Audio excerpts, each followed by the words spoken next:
Hi అండి. Welcome to my channel. ఈరోజు మన వీడియోలో అచ్చం హోటల్ టేస్ట్‌తో ఉండేటువంటి ఒక దోస రెసిపీని చూపించబోతున్నాను. అస్సలు పిండిని పులియపెట్టే పని లేకుండా అప్పటికప్పుడు చాలా ఈజీగా ఈ దోసని ప్రిపేర్ చేసుకోవచ్చండి.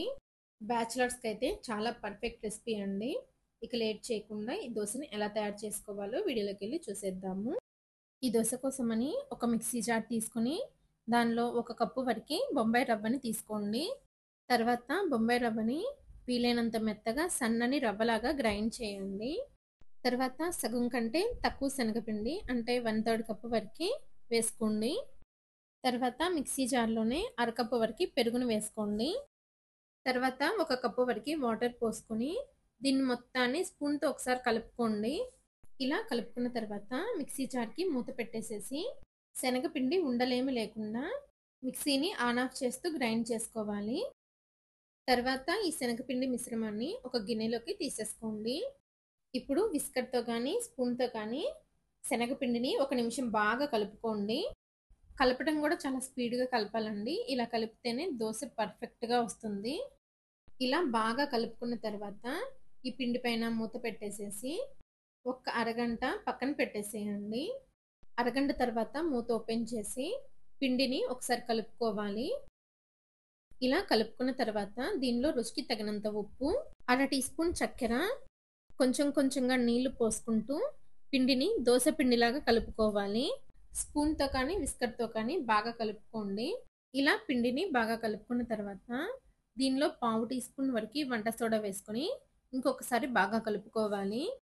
దోశ పిండి కన్సిస్టెన్సీ చూసారా? ఈ విధంగా ఉండాలి. మనకి దోశ పిండి అయితే రెడీ అయిపోయింది. స్టవ్ పైన పెనాన్ని పెట్టి పెనాన్ని బాగా వేడి చేయండి. ఇప్పుడు కొద్దిగా ఆయిల్ వేసుకొని ఆయిల్ని ఉల్లిపాయతో ప్యాన్ అంతా స్ప్రెడ్ చేయండి.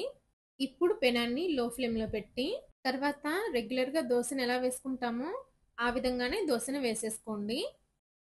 ఇలా దోశను వేసుకున్న తర్వాత ఫ్లేమ్ని మీడియంలో పెట్టాలి. మీడియంలో పెట్టి దోశని కాల్చుకోవాలి. దోశ పైన తడి ఆరిన తర్వాత కొద్దిగా నూనె కానీ నెయ్యి కానీ వేసుకొని దోశ అంతా స్ప్రెడ్ చేయండి. ఇలా చేస్తే దోశ హోటల్ స్టైల్లో చాలా పర్ఫెక్ట్గా వస్తుందండి. మీరు కావాలంటే నూనెని తగ్గించి కూడా వేసుకోవచ్చు. శనగపిండి వేసాం కదండి, దోశ కాలేటప్పుడు పిండి పైకి పొంగుతూ ఉంటుంది. ఆ పొంగుని అట్ల కడతో అణిచేస్తూ ఉండండి. ఇలా చేస్తే దోశ పేపర్ దోశలాగా చాలా పర్ఫెక్ట్గా వస్తుంది. దోశ ఒకవైపు కాలిన తర్వాత రెండో వైపుకి తిప్పి ఒక 30 సెకండ్లు దోశని కాల్చి దోశని ఫోల్డ్ చేసి సర్వింగ్ ప్లేట్లోకి తీసేసుకోవడమే. చూసారు కదండి, చాలా సింపుల్గా చేసేటువంటి దోశ రెసిపీని ఉదయాన్నే హడావిడి పడకుండా చాలా సింపుల్గా చేసేయొచ్చండి. బ్యాచిలర్స్కి అయితే చాలా సింపుల్ ఈ దోశని ప్రిపేర్ చేయడం. మన ఛానల్లో చాలా రకాల దోశ రెసిపీస్, ఇడ్లీ రెసిపీస్, చట్నీ రెసిపీలు ఉన్నాయండి. వీలైతే వాటిని కూడా చూడండి. ఈ వీడియో కనుక మీకు నచ్చినట్లయితే నా ఛానల్ని లైక్ చేసి షేర్ చేసి సబ్స్క్రైబ్ చేసుకోండి. Thanks for watching.